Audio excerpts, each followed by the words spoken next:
l'idée, c'est vraiment d'être sur la médiation équine comme un outil thérapeutique. C'est vrai qu'au CR3, on a envie depuis des années et on s'attache à ça, à faire des interventions non médicamenteuses et dans l'unité secteur fermé plus particulièrement. Donc on prend des patients des fois un petit peu complexes sur des prises en soins difficiles et au travers du média de l'animal et ici les deux poneys, on arrive à des objectifs un peu plus complexes que sur des simples entretiens cliniques par exemple. On a des patients qui ne communiquent pas ni verbalement ni physiquement et qui se mettent à parler et à faire des mouvements qu'on n'avait jamais vus. On a des patients qui ont une agitation psychomotrice qui se calme, qui s'apaise. On a des patients anxieux chez qui on voit une amélioration sur le plan clinique.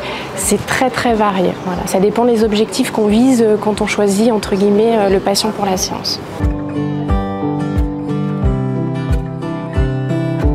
Il y a un avant, c'est-à-dire dès le lever, l'aide-soignant explique à la personne ce qui va se passer dans la matinée, donc la rencontre, toute la préparation est axée sur ça, donner envie de se lever pour aller voir le poney, ça c'est très important. Ensuite le pendant, on sort, on prend l'air, on s'oxygène et on profite du soleil comme aujourd'hui et puis on est soit avec l'animal, la médiatrice ou l'animateur et parfois nous on n'existe même plus et même le médiateur s'efface et là c'est une rencontre de câlins et parfois ils ne veulent pas partir donc ils restent assis à côté en passif mais ils se détendent, ils se reposent et ils sont bien.